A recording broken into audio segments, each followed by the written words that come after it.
Today I'm going to talk to you about what you need to know about renting in Miami, and I'm going to get started right now. Hey everyone, my name is Jamey Prezzi. I'm a real estate agent in Miami and Miami Beach, and today I'm going to talk to you about what you need to know about renting in Miami. But first, before I get started with that, if this is your first time here and you're on YouTube, hit the subscribe button so you never miss another update. I do put out new videos every single week. Also, make sure that you look for the link in the information box because I have a free relocation guide that you're welcome to download today. And I'll add you to our weekly newsletter so you never miss another update. Okay, let's get started. The first thing that you need to know about the rentals in our city is just to kind of understand how things work in terms of how the buildings are set up. Just like when you have a seller and a buyer, we take a rental listing from an owner and then we upload that rental listing into our local MLS. The reason why it's handled that way is because if you take a typical condo building in our city, pretty much every single unit in that building is owned by individual owners. And so those owners hire their own agents to lease out the properties.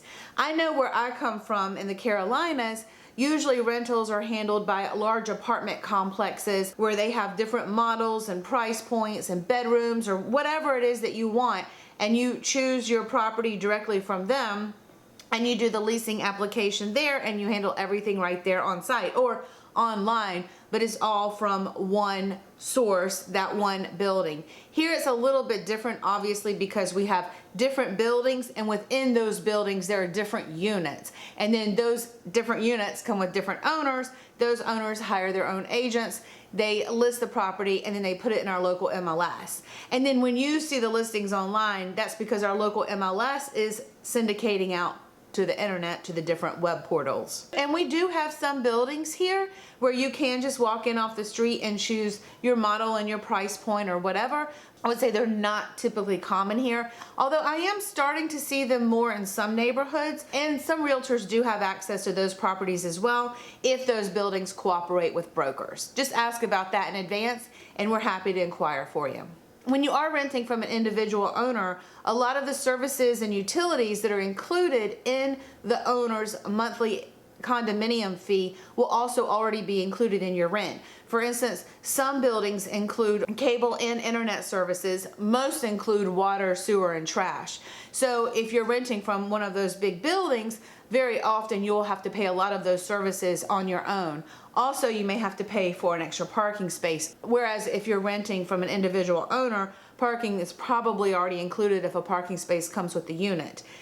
There's just a lot to know, a lot of little details, but you should always weigh both options to see what makes most sense for you. So the way to look at it is it's sort of like buying and selling. That the buyer has their agent, the seller has their agent, the renter has their agent, the landlord has their agent. And when you hire us to find a rental for you, we'll just go into our local MLS, find all the properties that are available, show them to you, help you write an offer, help you negotiate through that process, and then assist with lease and application preparation and then completion, final walkthrough, deposits, all of that. Just important to know that if you are going to be looking for a rental in our city, you probably will want to hire an agent to help you navigate through that process. Also, what's good to know is that it's customary for the landlord to pay the brokerage fees. So if you're a renter, you're not paying for that service. It comes from the owner's side.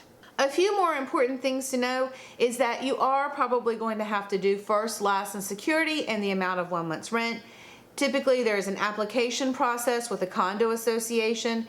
It usually takes anywhere from 7 to 14 business days. Sometimes it can take a little bit longer. Sometimes they go a little bit faster, but just sort of build in that plan for that time. Sometimes some owners will want to do their own application process before you do the application with the condo association, and that's only because sometimes because of privacy sharing regulations, the buildings will not share any information directly with the owners, and the owners obviously just want to know who is in their unit and if they're capable of paying the rent. And last but certainly not least, please make sure that you're working with licensed professionals.